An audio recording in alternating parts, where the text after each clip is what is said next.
Explore exactly what it takes to become a successful day trader and the power of consistency from the minds of the trading's elite. This is the Beyond the PDT podcast. Here are your hosts, Bryce, Tuohey, and Matthew Monaco.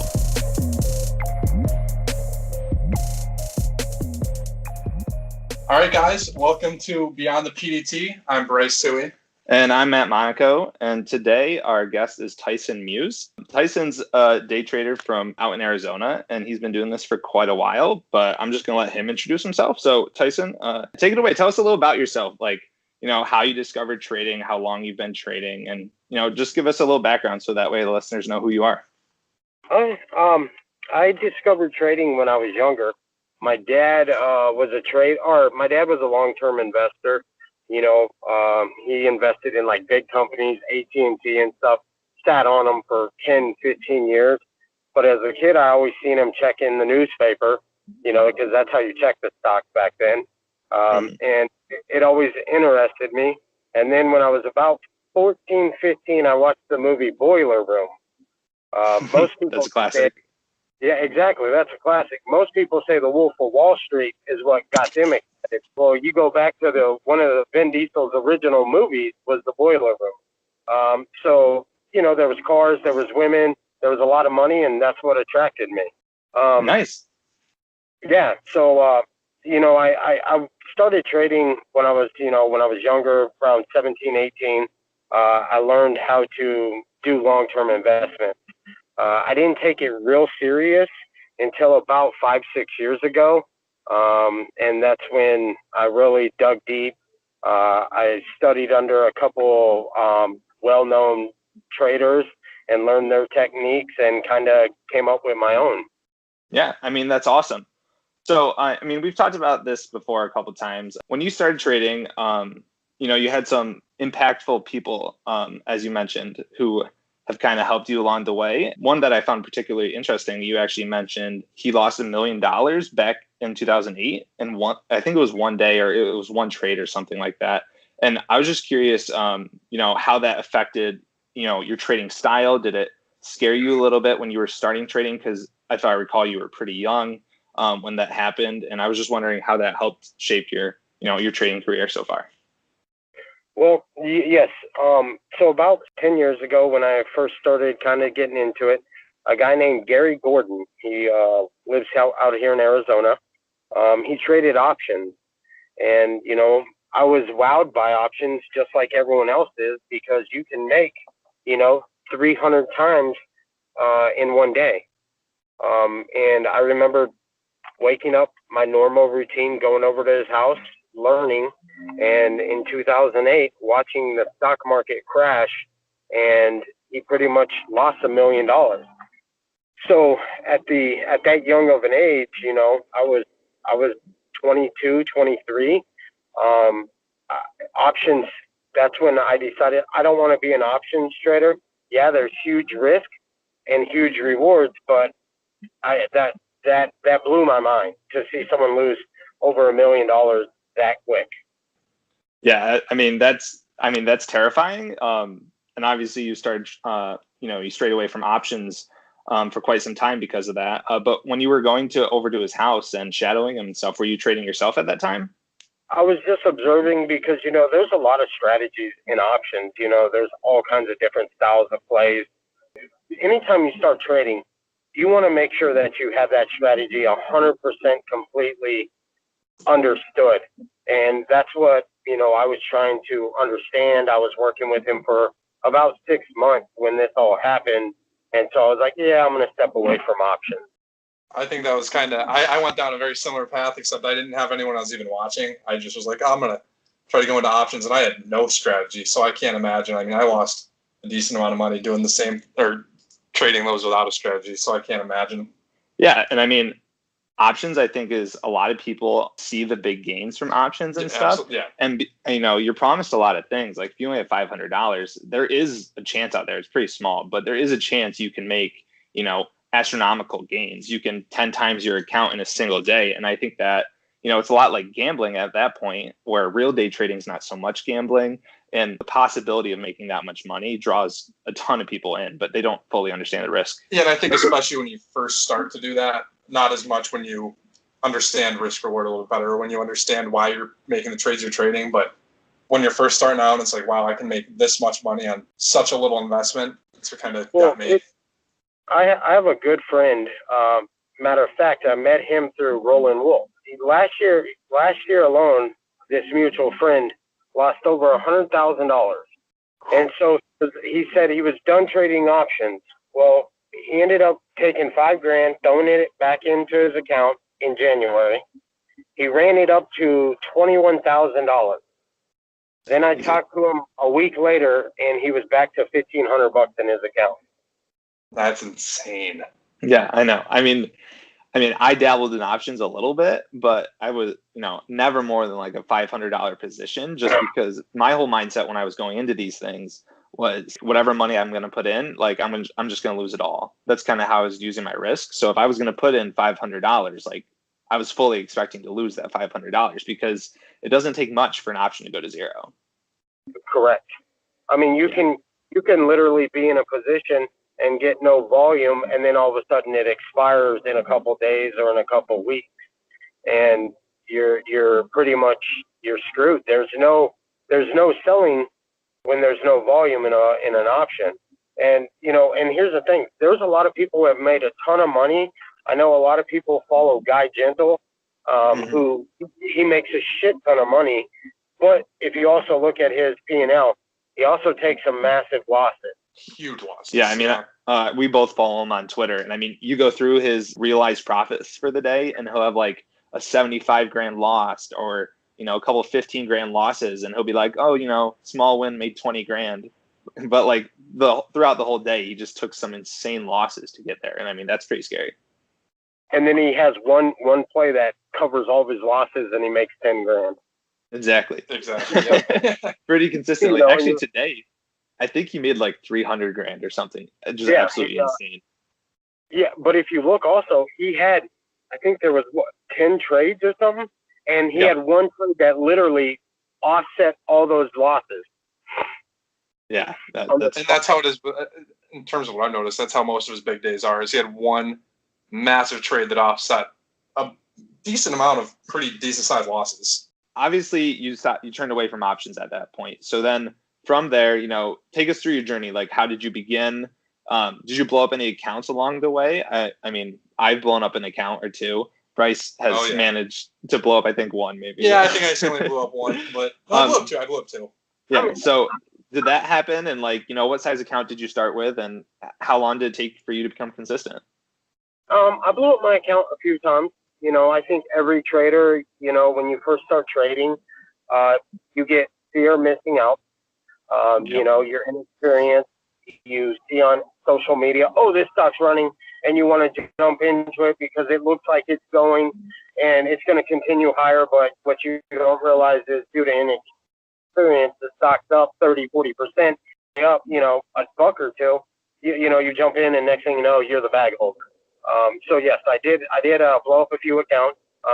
When I started getting consistent, when I realized day trading wasn't my forte, more of a swing trading, originally I had about $3-4 grand. I got that consistent. Then I threw about another $50,000 in my account. And then now I traded with that. I've been trading anywhere 50 to 100 grand. Matt, what was it last month when I logged in on my TD America or my TD account, and I showed you my last year's P&L? Mm-hmm. Yeah, I mean, I absolutely crush it, and I mean, 50 grand is a pretty decent, account size for a lot of people to start with. But the amount of money that you actually are able to make on that account size is, I mean, it's pretty impressive. And it's, what a lot of people, the problem is a lot of people always want to hit the home run. And with even talking with you for the time we've been working together, you can do the same thing with a small account, with a large account. That as long as you're looking at the percentage win, you can make the account grow. Yeah, exactly. I mean, one thing that you stress a ton is just, looking for that 1% a day. So I was curious if you could just, elaborate on that for us. So my 1% a day is, what it does is it keeps me grounded, because it's human nature to always want more.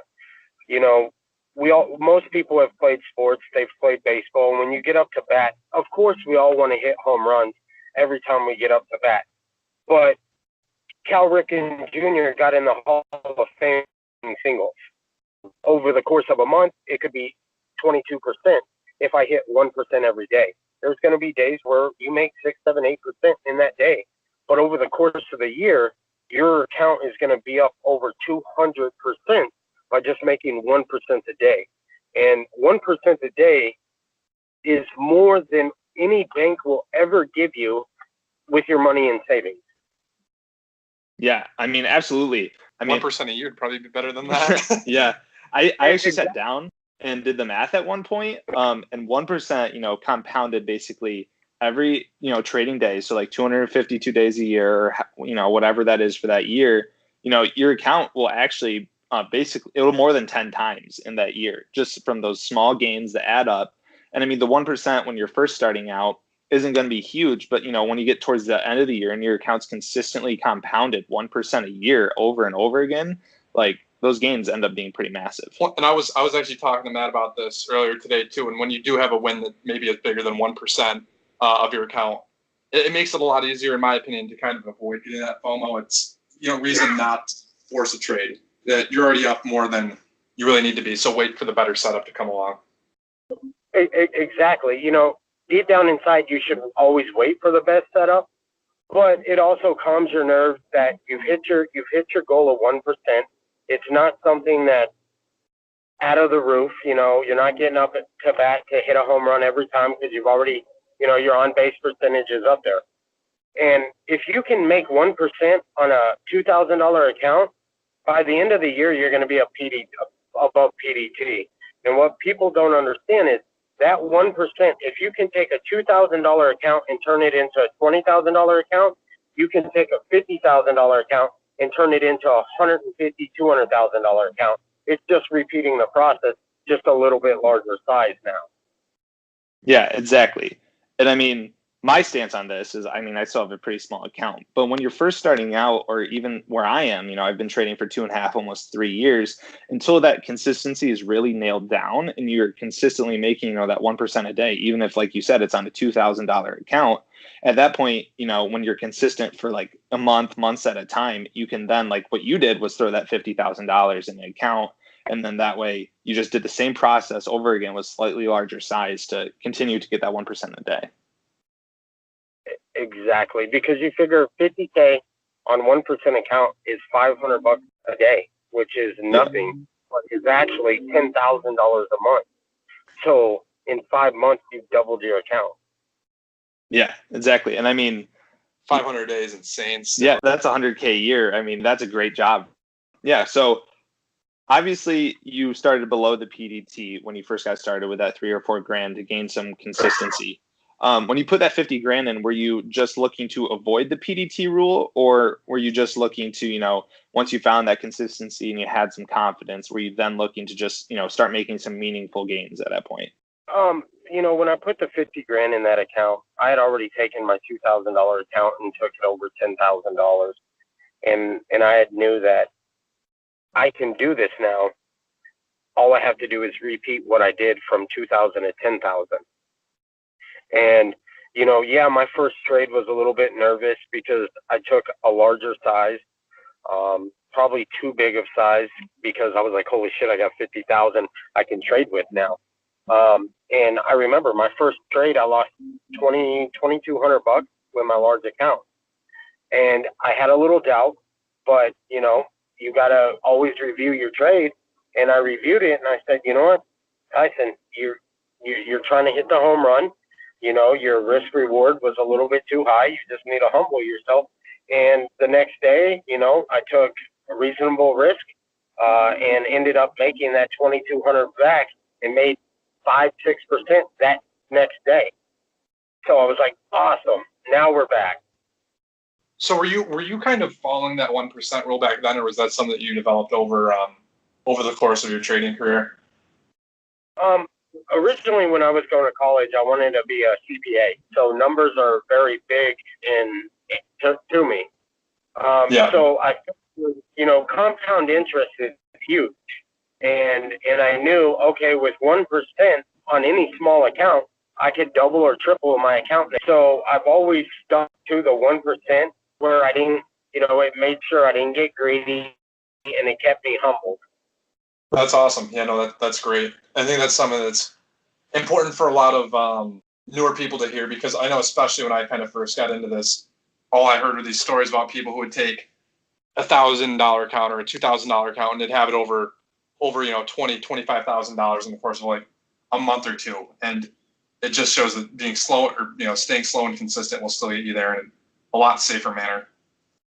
Well, see, a lot of new traders, the biggest issue with new traders are they follow guys like Guy Gentle, Stephen Dux, Roland Wolf, and what they don't understand is these guys are buying 5 to 50, 60,000 shares at a time.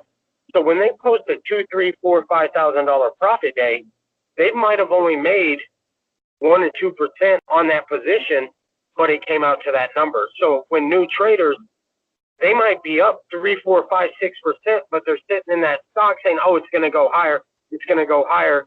When I should have locked in my 40, 50 bucks and called it a day, I'm hoping that it's going to go to $80 to $100, and then they watch it drop and they take it for a loss. Couldn't agree with you more on that.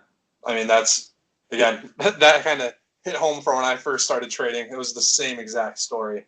Absolutely. And I mean, I still do that. Yeah. Especially like sometimes, if I feel like a position is riskier or something, I'll take a smaller position size and then I'll be up like, $50 or something on my position. And I'm like, oh, like it's only $50. But like, if I do that 3 times, that's, 1% of my account right there. And there was really no reason for me not to take that $50 gain.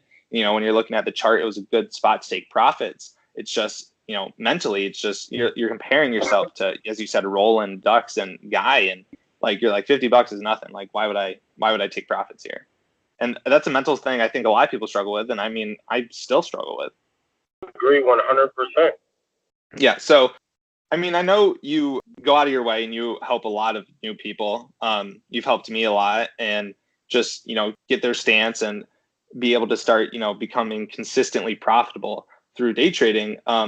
So most of those people are probably, a lot of them are under the PDT. So I'm just curious, what is your overall stance on the PDT? How do you feel about it? Does it differ for new people versus, more advanced people? Because I also know you went back and you started a small account challenge with like $4,000, and that put you below the PDT. So I'm curious how your experiences are with it. And kind of building off that, I know you mentioned you're a swing trader too. So does that, obviously that's going to affect your stance a little bit more than some people who might be strictly day trading. Exactly. And one thing I hate PDT, especially for new beginner traders, because a new trader might get in a trade and he might not have any day trades, or he might only have 1 day trade, and he could be in a bad position and he doesn't want to waste that day trade, even though he should be getting out of this stock. So he holds it overnight and it runs even farther and he suffers a bigger loss than what he should have. I've never understood why the SEC puts that on there, because as a new trader, I get that they're trying to prevent them from over trading, but they also prevent them from cutting losses quickly. So how I trade my account under PDT is I use no margin. I'm a cash straight account. Yes, I have to wait for my cash funds to settle, but then I don't have to worry about, I'm in this bad trade, but I'm at a day trade and now I got to hold this, and now it's gapping down even worse and my loss is even larger. I think a lot of new traders need to trade more just cash based, because when you're trading with margins, you're going to be trading too big a size anyways, and your losses are going to be more severe, because when you're a new trader, you have to learn how to say, I need to cut my loss and get out, instead of, it's going to bounce back, it's going to bounce back, it's going to bounce back. Yeah, exactly. I mean, I took your advice actually, and that's one of the reasons that I turned my account into a cash account. The margin had its benefits. The ability to instantly be able to use those funds again is, the biggest one. But then you're dealing with the PDT, and I suffered through all those things that you just talked about. I would take positions, and sometimes I'd be up a good profit, and I just wouldn't want to take them because I didn't want to waste that day trade, because there's always that what if situation. What if tomorrow there's a better trade and now I won't be able to take it because of the pattern day trader rule. So I went back to cash. It gives you some freedom, not complete freedom from the PDT, but now, I have the ability to take the profit without thinking twice about it. And I can size into positions a little more. I can sell half a position if I want and still let the other part swing. There's just a lot more freedoms that it gave me than being stuck under PDT with the margin. And then if it's going south, you can also get out and not worry about, oh, great, I'm going to fall under PDT rule also. Yeah, absolutely. And I talked about this a couple times in our last episode. Like, I've broken the PDT rule a lot of times, and a lot of them come from I take a trade and then it starts going against me more, and it hits a certain point where I'm just like, fuck this, and then I get out of my position, break the PDT, and then take a big loss, which would have been bigger if I didn't break the PDT. But I never would have been in that situation in the first place if the PDT rule simply never existed. Correct. And I think that's why more and more people are trying to go to offshore accounts, so they don't have to do the PDT. The only issue is when you go to offshore accounts, you're going to have to worry about higher commissions, higher trade fees and everything, which also then starts tapping into your profits in a small account. So you might only make $30, $40 in a trade, but your trade fees are $20, so therefore you only made $10. And that's what we actually just talked about in our last episode, is that especially for newer traders, the PDT really encourages you to go to an offshore account where not only can you have unlimited day trades, but normally most of those accounts you get a lot higher leverage, and it's on top of higher commissions. It's kind of, in my opinion, it's kind of a setup for disaster for a lot of people who are just beginning trading. Yeah, when someone gives you 6-to-1 leverage, like, you want to use the whole leverage. Yeah, absolutely. Because you're like, wow, this could be a huge gain, and everyone focuses on the gains, and then the losses are completely ignored, and then all of a sudden your account's blown, just like that. Exactly. And next thing you know, you took that $2,000 and you bought, $8,000 worth, but you took $1,000 loss. Well, now your account's only $1,000. You literally in one trade lost 50% of your account size. I've done that. I did that once, and since then, I just avoided the offshore brokers. But it's tempting, and I fully understand why a lot of traders go that route, because, it's the closest you're going to get to freedom if you don't just have $25,000 to throw in a trading account. Well, and my main struggle I ran into when I did go with an offshore broker once, and my one issue is that I would, even if I made a couple cents a share or whatever, a very minimal amount, it was that commission that really, I'd watch the stock run, think it was going to run higher, and I'd get out for close to break even, but the commissions just ate my profits alive, any profit I would have had. And I lost the majority of the money that I had put in there on commissions because I overtraded so much. And see, this is the best advice I could give any trader, especially a new trader. I know they want to hurry up and get above PDT, but I promise you, this is a marathon. This is not a sprint. If you take your time and you just take that 1%, sooner than you know it, you're going to be trading with an account over $25,000. You don't need leverage to get there. You just need being a little humble and being okay with small wins, because like I've told Matt numerous times where he's like, oh, I only made like this much. I'm like, small wins add up, and they add up quick.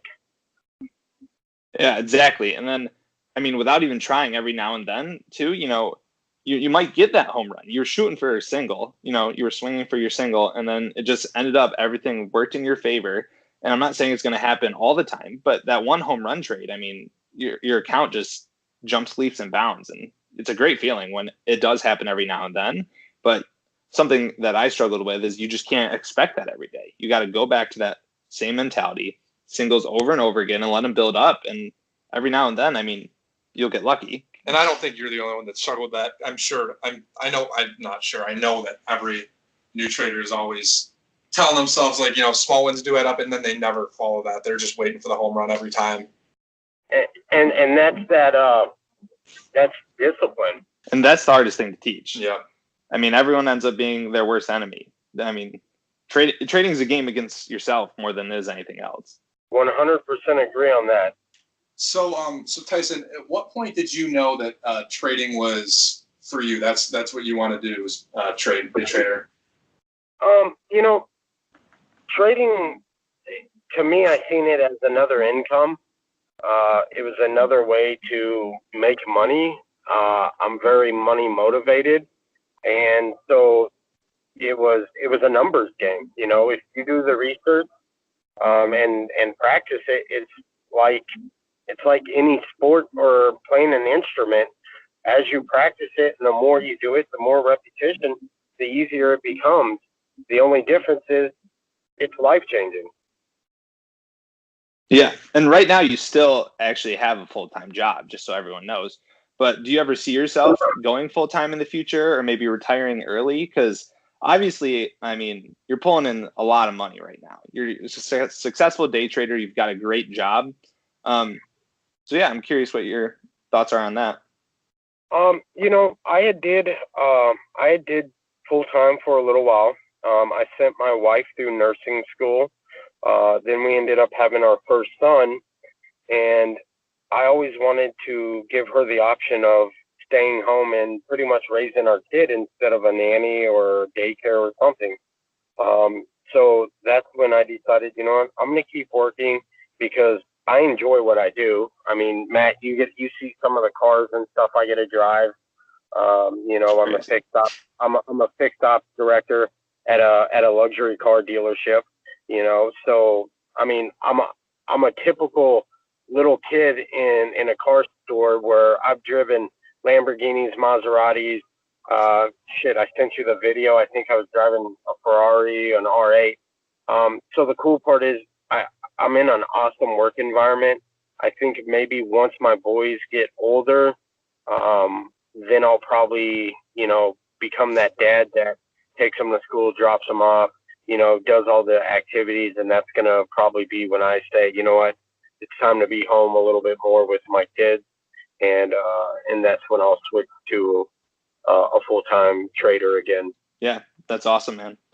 I mean, your trading style too, though, also suits a lot to your current lifestyle. I mean, you're more of a swing trader, so you don't need to necessarily be in front of the screens the whole time. You can set some stops and walk away and, work at your real job for a little bit. So I was curious if you could just, on a really high level, explain to me how your swing trading works. Like, what are the setups you're looking for? Well, swing trade, I always love good news. Good news is, like I've told you, it's my race feel. The stock is my race car. If I don't have good race feel in it, it's not going to go anywhere. So I'm very news based. I'm always looking for that news.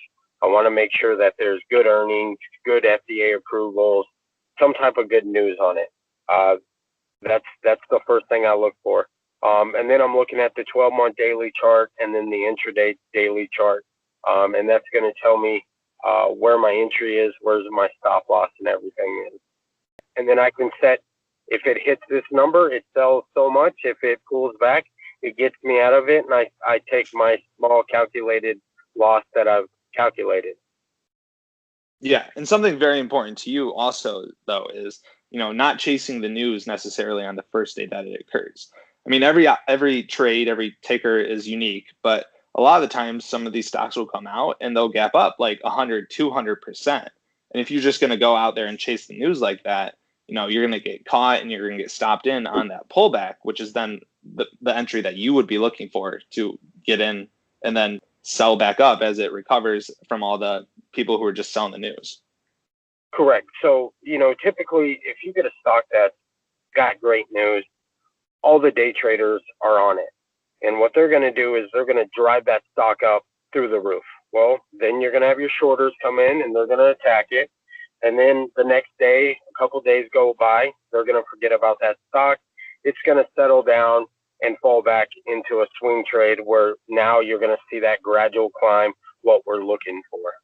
Typically, what I've noticed with a lot of your trading style too, you pick up the crumbs, that everyone forgets about, that had really good news, and just, everyone's chasing the next shiny ball, the next thing. They all have FOMO. They all just want to buy the next stock that's going to go up 200%. So after a couple of days, everyone forgets about them. And then you come in, scoop it up. And then by the time it's back on people's radars, because it's breaking out to new highs and all these breakout scanners are coming back, you're selling, you're getting out of the position, and you're selling to all the people that are chasing again. I mean, it's brilliant. I mean, well, what stock were we in the other day that everyone started like, it's popping up on radars? We were locking in profits when they were just now talking about it. I can't remember the stock it was. I think it was SHMP. They released news a week or two ago. It ran up to 65, 70 cents. It settled back down in the 30s. We entered at 37 or 39 cents. And then it ran back up to 62 cents yesterday? Yeah, that's exactly what it did. And they were talking about it in the 50s, and we were already locking in profits, and I even locked in profits still too early on it and left quite a bit of money on the table. But, that's what swing trading is about, is waiting for the dust to settle and then reevaluating that chart and then continuing the play. And I think a lot of people, what they get confused about when it comes to swing trading is, there's a difference between a stock that spikes and then just crashes back because the news wasn't that good. The plays that you're looking for, that we're looking for, it's game-changing news that actually matters. As you said, it was the fuel for your race car. You don't want to put, bad fuel in your race car. You want to put the good fuel in your race car. And then people forget about it because it goes down and they're like, oh, it's just like every other stock, simply because they didn't take the time to truly digest the news and realize, this is game-changing for a company. Correct. I mean, and that is, you are 100% correct. Sometimes I've seen day traders where all they read is the headline and they don't dig deep into that company, where that company is doing something new and creative that is going to change the market. SHMP is, we talked about this 2 weeks ago, and I've even said I completely love it because they're building indoor fish farms that are safe for the economy and everything. No one is doing anything like that. Well, day traders just seen it got a patented approval and they traded it and they made a bunch of money and it came crashing down and they forgot about it. Well, what they forgot is this patent is going to change how we do fish farms.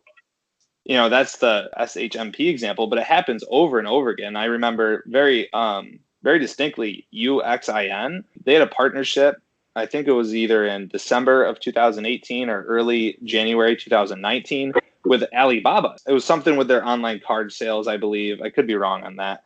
But, when one of these small companies actually partners with a big company and, it's a real deal, it's not like they just threw the name in the headline. That's game changing for the company. And UXIN went from 3 to 9 over the course of 6 days. I mean, that's the ideal situation. I remember that. Yeah. Well, remember, we were talking about that at 3:30 in group chat, and I said, guys, UXIN, you got to keep on your radar.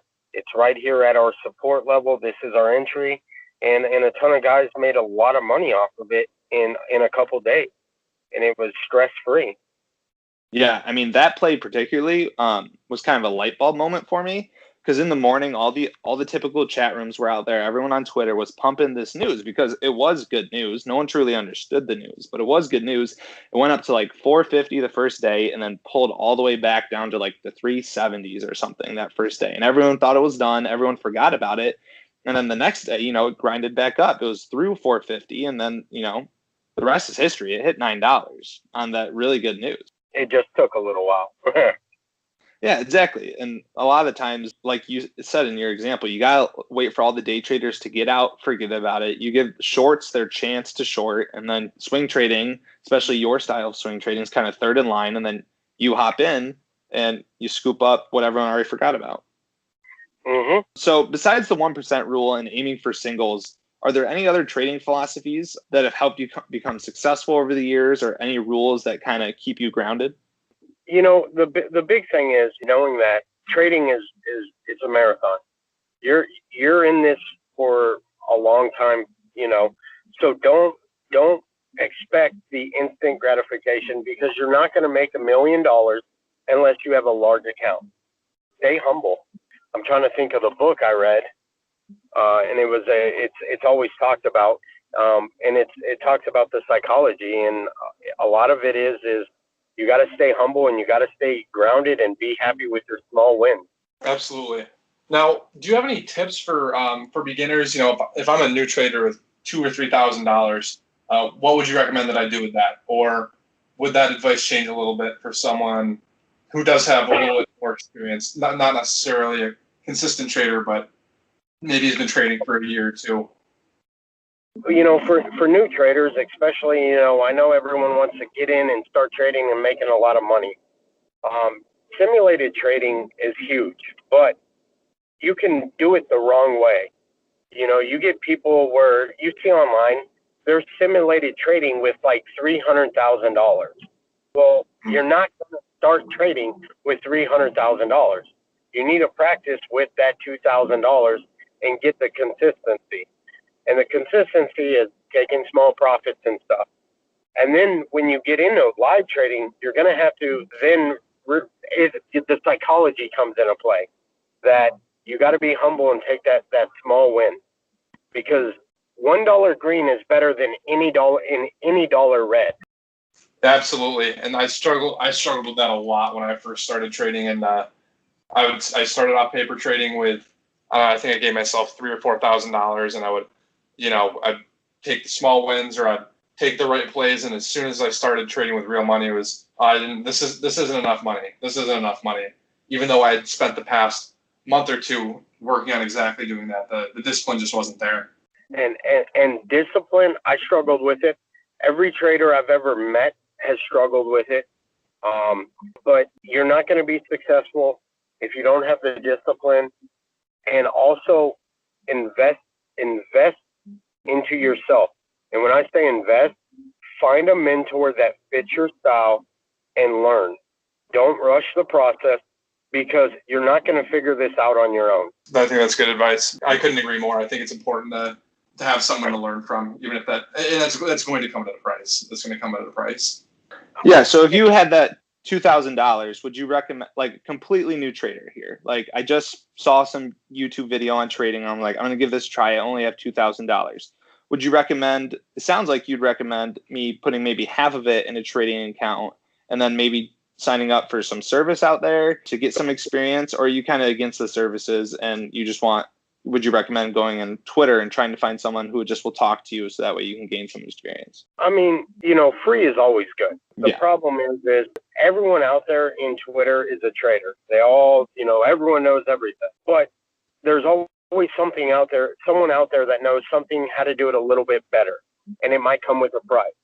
I thought I was a good swing trader until I met Superman. And Superman is Tim Sykes' swing trader guru.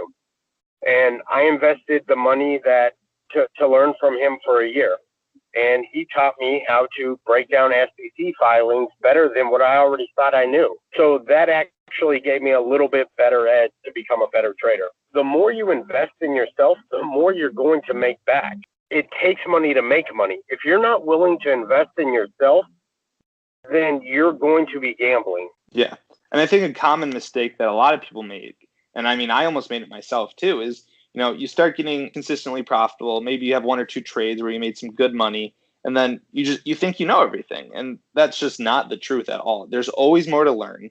I mean, even after trading for like 10 years like you have, there's always more to learn, I imagine. And the moment you stop learning is kind of the moment when you stop making as much money. Well, here's a perfect example. Last year I showed you my P&L, and I still joined Team Mafia Mike because he's also being successful. So if I can learn one or two things that he does to become better, I've invested a little bit more money to make more money in the long run. And, and that was me already being successful, saying, hey, you know what? I'm going to spend Mafia Mike's lifetime membership and buy his lifetime mentorship just so I can see maybe he does something that I don't do, but can eliminate a trade that's not that good that I thought might be good, or find a trade that I didn't think was as good, but actually say, wow, how did I not see this, and make it even more successful. Awesome. So what's next for you? Are you working on anything particular in your trading game? Do you have any big plans for trading? Maybe do you want to go automated? That's a big trend right now. I'm curious just where you are in your journey and where you see yourself 5 or even 10 years. Well, trading, I'll continue to always trade. I showed you, I just got my hemp license to grow hemp. That's awesome. Yeah, because, and the funny part is, I would have never knew about hemp if I wasn't trading. That's true. I would have never cared about some farm bill that the president was going to sign. I would have been like, whatever. But after doing the research and finding out about hemp, it was like, oh, shoot. And then looking into the process and the license and everything, I went ahead and got my license to grow hemp.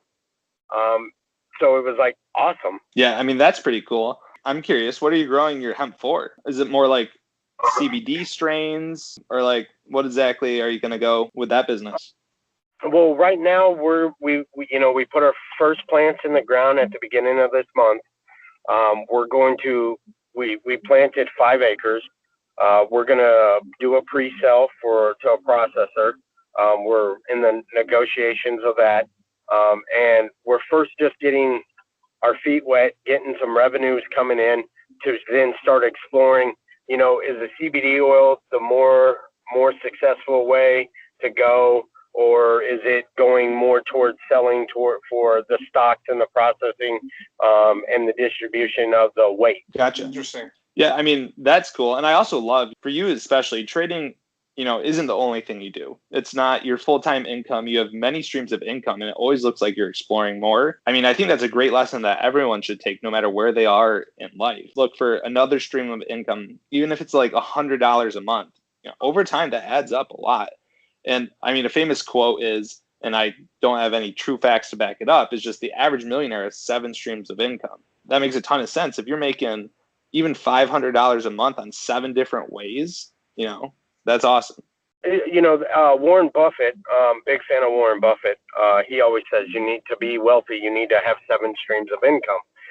We all know Warren Buffett. He didn't just make all of his money trading. He invested and bought companies and built it.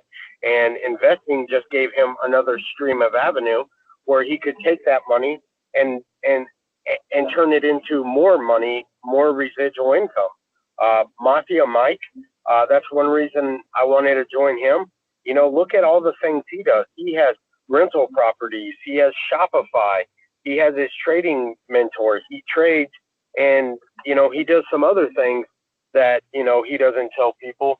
But, it gives you the availability to make more on the money you've already made. Exactly. I think that's really, like Matt just said, I think that's very important for everyone to hear, a new trader or experienced. Yeah, and I mean, I'd love to have Mafia Mike on the podcast. I mean, that'd be great. I love exactly. I mean, what he's trying to do. His trading styles are very unique.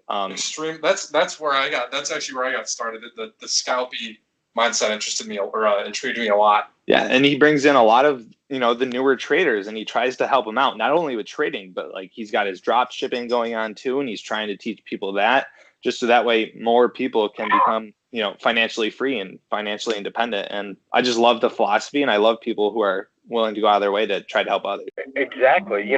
I mean, could you imagine if you get to the point where the money you made on trading offsets, you've invested that money that offsets where you don't have to trade to make $100,000 a year. You can trade if you want. Yeah. I mean, that's crazy. That's the ideal situation. I think the being financially free, having that opportunity is what's so interesting in terms of trading, and that's what draws a lot of people in. But with guys like with Mike, it shows that there are different ways to do that, and trading can just be one of those ways, and you can build on that and have other ways of different streams of income. Exactly. All right, man. I mean, it was an absolute honor to have you on here. You're our first actual interview. Yeah, I think it went really well. And thank you for all the insights that you were able to give us and the listeners. Oh, dude, anytime. Thank you for having me as your guys' number one. Like I've always said, I enjoy helping people. To see other people successful is awesome. I mean, yeah, that's great. All right. Well, Tyson, thank you very much for being our first episode of Beyond the PDT. We will see you guys again. I'm Bryce. And I'm Matt. Thanks for listening.